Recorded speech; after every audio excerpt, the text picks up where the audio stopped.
अभी हम आज जिस पौधे के संदर्भ में चर्चा करने जा रहे हैं, जिसको हम आम प्रचलन की भाषा में दम बूटी या दम बेल के नाम से हम इसको जानते हैं, ये वास्तव में यथा नाम तथा गुण है यह। जब हमें इसके एक बहुत ही चमत्कारिक गुण का पता चला तो हमने इस पौधे के ऊपर अपने तरह से यथासंभव अनुसंधान का प्रयत्न किया। एक बहुत ही बुजुर्ग महात्मा थे, तो महात्मा जी इस दम बेल की प्रशंसा करते हुए कहने लगे कि बेटा यह ऐसा पौधा है कि यदि आदमी हर रोज़ एक पत्ता सुबह इसको मसल करके, गोल करके या चबा करके खा के गर्म पानी थोड़ा पी लें, यदि सिर्फ 3 पत्ता खा लेता है 3 दिन, तो उसी से ही उसके दमा पूरी तरह से ठीक हो जाता है। तो हमें लगा कि इतनी भयानक जो अस्थमा की जो परेशानी है, सांस रोग की परेशानी है, वो कैसे 3 दिन में 3 पत्तों से ठीक हो सकती है। तो हमने फिर इस दमबेल का बहुत रोगियों पर प्रयोग कराया। एक बार तो ऐसी स्थिति आई, आप देख रहे हैं इसमें से भी बहुत नीचे की पत्तियां सब खत्म हैं। हालांकि अभी हमने इस पौधे में कोई नाम लगाना बंद कर दिया, नाम लिख कर के हमने नहीं रखा हुआ है, इसीलिए यह अभी हमारे पास सुरक्षित है। लोगों ने सारे पत्तियां उखाड़ दी, सब पत्तियां ले गए। फिर हमने पूछा उन रोगियों से, तो हमने पाया कि वास्तव में बहुत काम करती है यह जड़ी, यह औषधि अस्थमा के लिए। मैं नहीं कह सकता कि 3 दिन के अंदर 3 पत्तों से कि 100% आपको अस्थमा ठीक हो जाएगा, परंतु मैं ज़रूर कह सकता हूँ कि ये बहुत चमत्कारिक है और आप चाहें तो इसका प्रयोग करके देखें।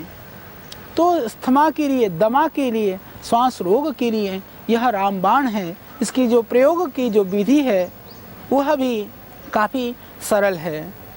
तो आपको इन पत्ते को तोड़ना है और इसको गोल सा बनाना है, पत्ते को गोली की तरह से, या इसको चबा करके भी खा सकते हैं या इसको कूट करके भी, और गुनगुना जो गर्म पानी है पीने लायक पानी के साथ सुबह एकदम खाली पेट इसको ले लेना है। इससे आपको आपके अस्थमा में, कफ रोग में पूरा लाभ होगा।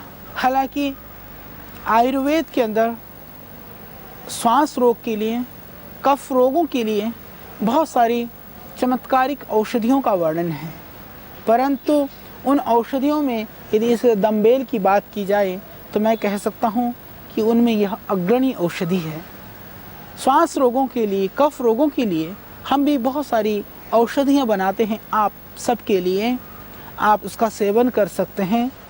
जैसे छोटा बच्चा है, उसको भयानक खांसी है, अस्थमा है, एलर्जिक प्रॉब्लम है, ब्रोंकाइटिस है, उस स्थिति में छोटे बच्चों के लिए आपको 1 पत्ता भी नहीं लेना है, 1/4 पत्ता इसको ले करके, इसको यदि छोटा बच्चा है तो आप इसमें थोड़ा सा शहद मिला करके, इसको पीस करके फिर शहद मिला दें और फिर आप उसको दे दीजिए। तो उस तरह से आप उस बच्चे को पूरा श्वास में और कफ में और फंसा हुआ जो बलगम है उसको निकालने में मदद कर सकते हैं। तुलसी की पत्ती, तुलसी हम सब जानते हैं और मैंने तुलसी के संदर्भ में आपको बहुत सारे उसके गुण मैं बता चुका हूँ। तो तुलसी का 1-2 टपा रस निकाल करके, थोड़ा शहद मिला करके यदि छोटा बच्चे को चटा देते हैं तो उससे भयानक कफ और खांसी ठीक हो सकती है।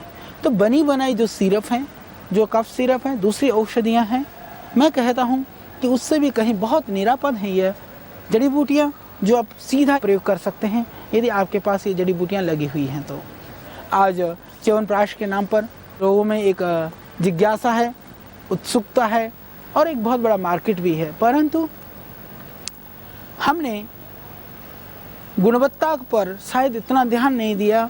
इसकी वजह से आयुर्वेद की जो एक आज स्थिति होनी चाहिए थी, वो स्थिति हम आज वहाँ पर नहीं पहुँचा पाए। तो च्यवनप्राश में जो जड़ी बूटियाँ डलनी चाहिए, जो क्वाथ होनी चाहिए, हमने उसमें कहीं सोना चांदी से लेकर के न जाने क्या क्या द्रव्यों का हमने प्रचार तो शुरू कर दिया, पर हम डालते नहीं हैं उसमें, क्षमा करना मुझे। जो जड़ी बूटियाँ डलनी चाहिए वो भी नहीं डलता है। और जो वैशज्य रत्नावली में या दूसरे ग्रंथों में जो च्यवनप्राश का विधान है, यदि हम उसको डालें तो जैसा च्यवनप्राश का आज आपको दिखती है आकृति, वैसी नहीं होती है। वो उसकी आकृति बदल जाती है और उसका स्वाद बदल जाता है। और जहाँ तक लाभ की बात रही, मैं आपको बताता हूँ, हम वो सारी जड़ी बूटियाँ डालते हैं, परंतु हम थोड़ी चीनी की मात्रा ज़्यादा डालते हैं। क्योंकि यदि चीनी की मात्रा, जितना शहद या चीनी का विधान है, यदि हम उतना ही डालें तो इतना कड़वा हो जाए कि आप खा नहीं सकते हैं।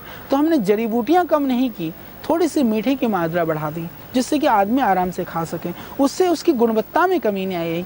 परंतु आम जो लोग च्यवनप्राश बनाते हैं या जो कंपनियां बनाती हैं, वहाँ पर बहुत सारी, निश्चित रूप से मैं कह सकता हूँ कि हमने उस गुणवत्ता पर कहीं ध्यान नहीं दिया, उनके घटकों में ध्यान नहीं दिया। आपके यहाँ टनों च्यवनप्राश बनता हो परंतु जड़ी बूटियाँ नहीं है कुंटलों में, तो फिर कैसे च्यवनप्राश बनेगा? तो जड़ी बूटियों का जो विधान है, जड़ी बूटियों की जो शक्ति है, तो च्यवनप्राश यदि आप बहुत ही ढंग से बनाएं तो वो मैं कहता हूँ कि यदि आप 1 चम्मच सिर्फ च्यवनप्राश खा लें, वो ऐड में नहीं, च्यवनप्राश खा करके ऐड करके कूदने वाले तो बहुत आपको दिख जाएंगे, परंतु यदि आप स्वयं खा लेंगे तो मैं समझता हूँ कि आप नहीं जंप मार पाएंगे। पर असली च्यवनप्राश खाएंगे तो आप कूदेंगे तो नहीं, परंतु फिर भी आप अपने अंदर बहुत ही एनर्जी फील करेंगे। ये मेरा आपके साथ बिल्कुल कथन है और आप उसका सेवन करके उस लाभ को पा सकते हैं। तो जब सर्दी हो, जुकाम हो, खांसी हो, किसी भी तरह की एलर्जिक प्रॉब्लम हो, तो आपको किसी भी तरह की किसी भी औषधि सेवन करने की आवश्यकता नहीं है। मैं यही कहना चाहता हूँ कि उसके लिए आप अच्छी तरह से बना हुआ च्यवनप्राश, वह चाहे आश्रम का हो या कोई चिकित्सक वैद्य या जो आयुर्वेद का जानकार व्यक्ति आपके संपर्क में हो, या आप स्वयं आयुर्वेद के जानता हैं, तो आप विशुद्ध रूप से च्यवनप्राश बनाइए और अपने मिलने वाले और अपने नज़दीक के लोगों को आप सेवन कराइए। उससे च्यवनप्राश का तो जो उसकी प्रतिष्ठा, जो उसका यथार्थ जो रूप है, उसको मिलने से तो बढ़ेगा ही, उससे आपकी भी बढ़ेगी और आप बाकी लोग उसका सेवन करके वह भी तंदुरुस्त हो जाएंगे।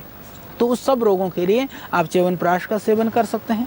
और तुलसी का, जैसे मैंने कहा कि उस तरह की चीज़ों का काढ़ा बना करके पी सकते हैं, रस निकाल करके पी सकते हैं। और मैं चर्चा कर रहा था अभी इस टेलीफोरा इंडिका के विषय में कि यह बहुत ही चमत्कारिक प्रयोग है श्वास रोगों के लिए, कफ रोगों के लिए। यदि आप शहर में रहते हैं, हालांकि यह पौधा एक गमले में भी उग सकता है और आप इसका सेवन कर सकते हैं, तो फिर भी कई बार नहीं होता है, तो उसके लिए हमें विकल्प ढूंढना पड़ता है। तो हमने इसको फिर छाया में सुखा करके लगभग 250 mg से आधा ग्राम तक की इसकी मात्रा हमने निर्धारित की। तो 250 mg को शहद में मिला करके फिर हमने चटाया। तो जो गले का रोग है, जो गले की खराश है या जो श्वास की बीमारी है, बलगम है, उसमें हमने देखा ये बहुत ही चमत्कारिक है, बहुत ही लाभकारी है। और जो लोग इसको डायरेक्ट प्रयोग कर सकते हैं तो वो सीधा ही इसका प्रयोग करें। तो सुखा कर के भी आप इसका प्रयोग कर सकते हैं। हालांकि यदि जड़ी की बिना भी आप नियमित रूप से प्राणायाम करते हैं, तो जो लोग इन्हेलर ले रहे थे, जो बिल्कुल ऑक्सीजन के बिना नहीं रह पाते थे, जिनका 23 घंटा 24 घंटा वो ऑक्सीजन पर ही रहते थे, ऐसे लोगों का भी पूरी तरह से ऑक्सीजन छूटा है प्राणायाम के करने से। और उसके लिए हमारे यहाँ औषधियाँ, अस्थमा के लिए, श्वास रोगों के लिए औषधियाँ हैं, उसके भी सेवन से, पर दमबूटी के सेवन से उसमें आप ज़रूर लाभ पा सकते हैं। आप किसी भी तरह के कोई भी चिकित्सा करा रहे हों, पर अस्थमा के लिए ये अस्थमा का हरण करने वाला जो यह पौधा है, यह जो औषधि है, इसको आप ज़रूर याद रखें और इसको लगा करके आप अपने घर आंगन की शोभा भी बढ़ा सकते हैं। इसके अतिरिक्त यदि आप औषधि सेवन करना नहीं चाहते हैं, तब भी आप नियमित रूप से घर बैठे हुए प्राणायाम करें और खाने में थोड़ा सा ध्यान रखें, बहुत ज़रूरी है।